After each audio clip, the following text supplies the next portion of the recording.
유영하 변호사에게 자세한 경위서를 받아서 문제가 되면 이제 뭐 조사위를 열어서 징계를 하겠다 뭐 이런 방침이던데 유영하 변호사가 그럼 조목조목 아니다 이렇게 경위서를 제출해야 되는 상황인 거잖아요. 그렇습니다. 실질적으로 이 부분이 이제 접수가 되면은 경우에 따라서는 어이없는 일이면은 그냥 불문 종결 바로 끝내지만 사안이 그 사회적 관심이 있고 어떤 그 문제가 될 사안 같은 경우에는 그 서울지방변호사회의 조사위라는 것이 그 열립니다. 그래서 그 조사하는 변호사가 적용이 되고 그 조사하는 변호사는 이 해당하는 회원인 변호사에게 경위서를 제출하라라고 요청을 하는데요.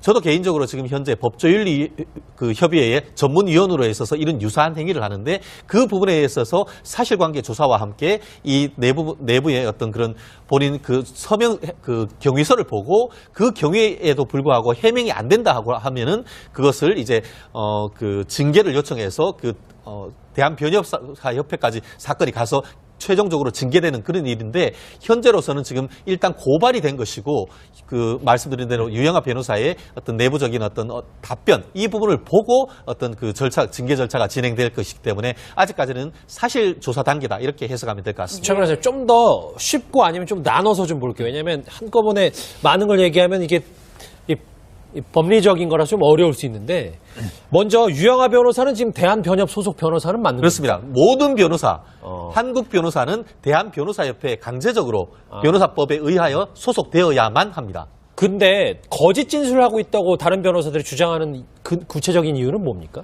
지금 저것인 것이죠. 지금 말씀드린 대로 지금 박근혜 전 대통령이 삼성동 자택을 매각을 하고 그 대금 중에 일부러 내곡동 집을 샀었는데 그걸 해서 차액이 수표로 한 30억 정도 되고 기존의 급여나 이런 그 예금이 현금이 10억 정도 되는 것 같습니다. 그래서 청와대에 나온 다음에 구속된 이후에 이 현금성 돈을 윤전추 행정관을 통해서 돈을 유영하 변호사가 보관을 하고 있다 이렇게 해서 예. 지금 검찰 같은 경우에는 이른바 뇌물이기 때문에 추징 보전을 하겠다라고 얘기를 하면서 내곡동 자책에 대해서도 이것을 쉽게 말하면 감유해달라라고 얘기를 하고 있고 현금성 자산에 대해서 내달라라고 하는데 예. 유영하 변호사 같은 경우에는 그게 아니다. 나는 이것을 다른 변호사를 선임하거나 그 비용으로 해서 보관을 하거나 내가 변호사 비용으로 받았다라고 하는데 그 말이 사실과 다르다. 이렇게 얘기를 하는 것이 예, 이현정 의원님 뭐 앞서 말씀하신 바로 이 부분이 가장 큰 쟁점이 될 것 같은데 어쨌든 지금 유영하 변호사가 박 전 대통령의 재산을 관리하고 있는 셈이잖아요. 근데 유영하 변호사는 말씀처럼 이거 변호사 수임 비용이다 이렇게 주장을 하고 있어요. 이게 어떻게 결론이 나게 될까요? 그러니까 이게 지금 사실은 변호사 수임료라고 했을 때 다른 변호사들이 지금 이 문제와 관련해 좀 상당히 반발하고 있는 조짐이 있다고 그래요. 왜냐하면 변호사는 혼자 한 게 아니지 않습니까? 여러 명이 같이 했는데 그렇죠. 왜 왜 유영하 변호사만 30억을 갖고 있느냐? 그러면 왜 예를 들어 지금까지 이제 변호했던 그 다른 변호사들 같은 경우는 변호사비를 그렇게 많이 받았지는 않은 걸로 저는 알고 있어요. 자, 그렇다면 이게 변호사 비용이라면 왜 당신 혼자만 30억을 가지고 있고 다른 사람한테는 나눠주지 않았냐라는 이제 문제가 생기는 것이고 예를 들어 지금 우리가 검찰에서 보듯이 그게 그냥 변호사 비용을 줬다라면 이게 이제 나중에 추징될 때는 면탈될 수가 있잖아요. 추징 안 될 수가 있거든요. 예. 그러면 박 전 대통령은 이 돈을 가지고 어떤 면에서 보면 이제 유영하 변호사가 간접적으로 이제 돈을 줘서 나중에 생활할 수 있는 그런 연결이 되는 것이거든요. 근데 검찰 입장에서는 그게 아니라 그냥 유영하 변호사가 이 돈을 그냥 맡아놓고 있는 것이다. 그렇기 때문에 이거는 추징 보전 대상이 되는 것이다. 이렇게 주장을 하고 있는 것이죠. 그래서 이제 과연 그러면 이게 변호사 비용이 맞다라면 다른 변호사와의 어떤 형평성 문제 이런 것도 생길 수 있는 문제이기 그렇네요. 때문에 이 돈 자체가 무엇이냐의 성격에 따라서는 굉장히 논란이 될 수 있는 성격이 있습니다. 그러니까 윤리장전 위반했고 여러 가지 것들에 대해서 얘기를 하고 있는데 최 변호사님 요거는 정리해 볼게요. 그럼 앞으로 진정서 실효성은 있긴 있어지는 겁니까? 결국 말씀드린 대로 사실관계에 따라 달라진다 이렇게 볼 것 같습니다. 그리고 더불어서 이 부분에 대해서는 오히려 검찰이 이 부분에 대해서 그 추징 보전을 위해서 절차를 지금 법원에다 요청을 한 상태이기 때문에 법원이 어떤 결정을 한가에 따라서 그것이 만약에 어떤 변호사 비용 인정이 돼가지고 추징 보전이 안 된다라고 한다고 하면은 사실상 이 부분에 대해서도 불문 종결이 될 가능성이 있고 그와 달리 법원이 지금 신청해놨는 그것에 대해서 이 40억에 대해서 만약에 추징 보도를 해야 된다는 그런 명령이 있으면 사실관계가 인정되기 때문에 예. 그에 따른 징계도 유영하 변호사가 받을 가능성이 높아지지 않을까 싶습니다. 다른 인물 짚어보기 전에 유영하 변호사 정리 좀 해볼게요. 이현정님. 네. 국정농단 사건이 다 유영하 변호사 중심으로 이제는 돌아가는 것 같다는 생각이 드네요. 그러니까 지금 이제 변호인들도 점점 이제 한 사람이 떨어나가서 사실 이제 유영하 변호사 혼자밖에 남지 않은 것 같아요. 그러니까 그리고 나머지 변호사들도 이제 더 이상 이 사건 관련해서 관여를 하고 있지 않는 상태.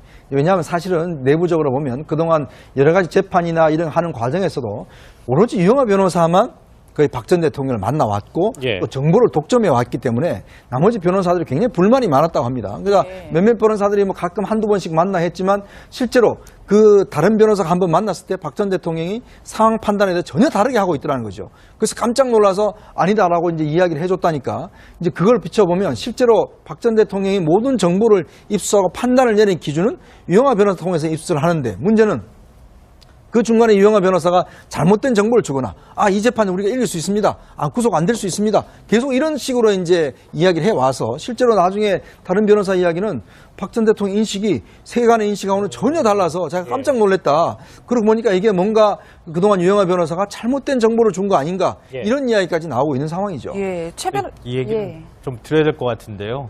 박근혜 전 대통령이 결국 파면이 되는 이런 상황까지 오게 된 게 왜 그랬느냐. 우리가 굉장히 많은 분석들을 했잖아요. 아주 극소수의 사람만 믿고 그 사람의 얘기만 듣고 그 사람한테 의존했기 때문에 그런 거 아닙니까? 그 사람이 이제 최순실로 지목이 됐던 거고요. 근데 지금 박 전 대통령이 결국은 이제 구속되고 난 다음에 많은 사람들이 안타까워하면서 박 전 대통령이 이제는 가족들도 만나고 주변 사람들도 좀 더 많이 만났으면 좋겠다.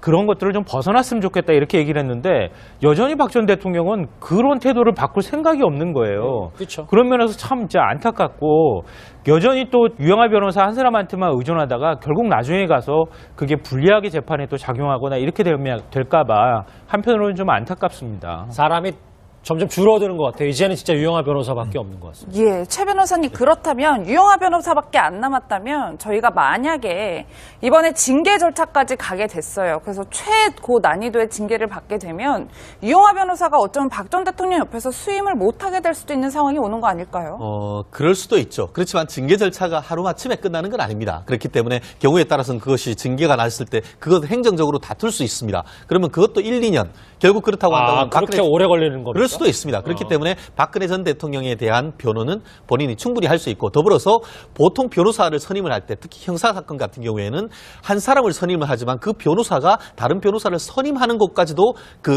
위임하는 케이스가 있습니다. 아마 제가 추정컨대 이 유영하 변호사 같은 경우에는 이 돈이 나뿐만 아니고 다른 변호사까지 선임하는 것까지 위임을 했다라는 취지로 대응할 가능성이 있지 않을까 싶습니다. 알겠습니다. 예. 님. 요거는 정리해 볼게요. 그럼 앞으로 진정서 실효성은 있긴 있어지는 겁니까? 결국 말씀드린 대로 사실관계에 따라 달라진다 이렇게 볼 것 같습니다. 그리고 더불어서 이 부분에 대해서는 오히려 검찰이 이 부분에 대해서 그 추징 보전을 위해서 절차를 지금 법원에다 요청을 한 상태이기 때문에 법원이 어떤 결정을 한가에 따라서 그것이 만약에 어떤 변호사 비용 인정이 돼가지고 추징 보전이 안 된다라고 한다고 하면은 사실상 이 부분에 대해서도 불문 종결이 될 가능성이 있고 그와 달리 법원이 지금 신청해놨는 그것에 대해서 이 40억에 대해서 만약에 추징 보도를 해야 된다는 그런 명령이 있으면 사실관계가 인정되기 때문에 예. 그에 따른 징계도 유영하 변호사가 받을 가능성이 높아지지 예. 않을까 싶습니다. 다른 인물 짚어보기 전에 유영하 변호사 정리 좀 해볼게요. 이현정님. 네. 국정농단 사건이 다 유영하 변호사 중심으로 이제는 돌아가는 것 같다는 생각이 드네요. 그러니까 지금 이제 변호인들도 점점 이제 한 사람이 떨어나가서 사실 이제 유영하 변호사 혼자밖에 남지 않은 것 같아요. 그러니까 그리고 나머지 변호사들도 이제 더 이상 이 사건 관련해서 관여를 하고 있지 않는 상태. 왜냐하면 사실은 내부적으로 보면 그동안 여러 가지 재판이나 이런 하는 과정에서도 오로지 유영하 변호사만 거의 박 전 대통령을 만나왔고 예. 또 정보를 독점해 왔기 때문에 나머지 변호사들이 굉장히 불만이 많았다고 합니다. 그러니까 네. 몇몇 변호사들이 뭐 가끔 한두 번씩 만나 했지만 실제로 그 다른 변호사가 한번 만났을 때 박 전 대통령이 박 전 대통령의 재산을 관리하고 있는 셈이잖아요. 근데 유영하 변호사는 말씀처럼 이거 변호사 수임 비용이다 이렇게 주장을 하고 있어요. 이게 어떻게 결론이 나게 될까요? 그러니까 이게 지금 사실은 이제 변호사 수임료라고 했을 때 다른 변호사들이 지금 이 문제와 관련해 좀 상당히 반발하고 있는 조짐이 있다고 그래요. 왜냐하면 아니 변호사는 혼자 한 게 아니지 않습니까? 여러 명이 같이 했는데 그렇죠. 왜 유영하 변호사만 30억을 갖고 있느냐? 그러면 왜 예를 들어 지금까지 이제 변호했던 그 다른 변호사들 같은 경우는 변호사비를 그렇게 많이 받았지는 않은 걸로 저는 알고 있어요. 자, 그렇다면 이게 변호사 비용이라면 왜 당신 혼자만 30억을 가지고 있고 다른 사람한테는 나눠주지 않았냐라는 이제 문제가 생기는 것이고, 예를 들어 지금 우리가 검찰에서 보듯이 그냥 그게 그냥 변호사 비용을 줬다라면 이게 이제 나중에 추징될 때는 면탈될 수가 있잖아요. 추징 안 될 수가 있거든요. 예. 그러면 박 전 대통령은 이 돈을 가지고 어떤 면에서 보면 이제 유영하 변호사가 간접적으로 이제 돈을 줘서 나중에 생활할 수 있는 그런 연결이 되는 것이거든요. 근데 검찰 입장에서는 그게 아니라 그냥 유영하 변호사가 이 돈을 그냥 맡아놓고 있는 것이다. 그렇기 때문에 이거는 추징 보전 대상이 되는 것이다. 이렇게 주장을 하고 있는 것이죠. 그래서 이제 과연 그러면 이게 변호사 비용이 맞다라면 다른 변호사와의 어떤 형평성 문제 이런 것도 생길 수 있는 문제이기 그렇네요. 때문에 이 돈 자체가 무엇이냐의 성격에 따라서는 굉장히 논란이 될 수 있는 성격이 있습니다. 그러니까 윤리장전 위반했고 뭐 여러 가지 것들에 대해서 얘기를 하고 있는데 최 변호사 유영하 변호사에게 자세한 경위서를 받아서 문제가 되면 이제 뭐 조사위를 열어서 징계를 하겠다 뭐 이런 방침이던데, 유영하 변호사가 그럼 조목조목 아니다 이렇게 경위서를 제출해야 되는 상황인 거잖아요. 그렇습니다. 실질적으로 이 부분이 이제 접수가 되면은 경우에 따라서는 어이없는 일이면은 그냥 불문 종결 바로 끝내지만, 사안이 그 사회적 관심이 있고 어떤 그 문제가 될 사안 같은 경우에는 그 서울지방변호사회의 조사위라는 것이 그 열립니다. 그래서 그 조사하는 변호사가 적용이 되고, 그 조사하는 변호사는 이 해당하는 회원인 변호사에게 경위서를 제출하라라고 요청을 하는데요. 저도 개인적으로 지금 현재 법조윤리 그 협의회의 전문위원으로 있어서 이런 유사한 행위를 하는데, 그 부분에 있어서 사실관계 조사와 함께 이 내부의 어떤 그런 본인 그 서명 그 경위서를 보고 그 경위에도 불구하고 해명이 안 된다 하고 하면은 그것을 이제 그 징계를 요청해서 대한변협사협회까지 사건이 가서 최종적으로 징계되는 그런 일인데, 현재로서는 지금 일단 고발이 된 것이고, 그 말씀드린 대로 유영하 변호사의 어떤 내부적인 어떤 답변 이 부분을 보고 어떤 그 징계 절차가 진행될 것이기 때문에 아직까지는 사실 조사 단계다 이렇게 해석하면 될 것 같습니다. 최 변호사 좀 더 쉽고 아니면 좀 나눠서 좀 볼게요. 왜냐하면 한꺼번에 많은 걸 얘기하면 이게 상황 판단에 대해 전혀 다르게 하고 있더라는 거죠. 그래서 깜짝 놀라서 아니다라고 이제 이야기를 해줬다니까, 이제 그걸 비춰보면 실제로 박 전 대통령이 모든 정보를 입수하고 판단을 내린 기준은 유영하 변호사 통해서 입수를 하는데, 문제는 그 중간에 유영하 변호사가 잘못된 정보를 주거나, 이 재판에 우리가 이길 수 있습니다. 구속 안 될 수 있습니다. 계속 이런 식으로 이제 이야기를 해와서 실제로 나중에 다른 변호사 이야기는 박 전 대통령 인식이 세간의 인식하고는 전혀 달라서 제가 깜짝 놀랐다. 그러고 보니까 이게 뭔가 그동안 유영하 변호사가 잘못된 정보를 준 거 아닌가, 이런 이야기까지 나오고 있는 상황이죠. 예, 이 얘기는 좀 드려야 될 것 같은데요. 박근혜 전 대통령이 결국 파면이 되는 이런 상황까지 오게 된 게 왜 그랬느냐, 우리가 굉장히 많은 분석들을 했잖아요. 아주 극소수의 사람만 믿고 그 사람의 얘기만 듣고 그 사람한테 의존했기 때문에 그런 거 아닙니까? 그 사람이 이제 최순실로 지목이 됐던 거고요. 근데 지금 박 전 대통령이 결국은 이제 구속되고 난 다음에 많은 사람들이 안타까워하면서 박 전 대통령이 이제는 가족들도 만나고 주변 사람들도 좀 더 많이 만났으면 좋겠다. 그런 것들을 좀 벗어났으면 좋겠다. 이렇게 얘기를 했는데, 여전히 박 전 대통령은 그런 태도를 바꿀 생각이 없는 거예요. 그렇죠. 그런 면에서 참 진짜 안타깝고, 여전히 또 유영하 변호사 한 사람한테만 의존하다가 결국 나중에 가서 그게 불리하게 재판에 또 작용하거나 이렇게 될까 봐 한편으로는 좀 안타깝습니다. 법리적인 거라 좀 어려울 수 있는데, 먼저 유영하 변호사는 지금 대한변협 소속 변호사는 맞는 그렇습니다. 모든 변호사, 한국 변호사는 대한변호사협회에 강제적으로 변호사법에 의하여 소속되어야만 합니다. 근데 거짓 진술을 하고 있다고 다른 변호사들이 주장하는 그 구체적인 이유는 뭡니까?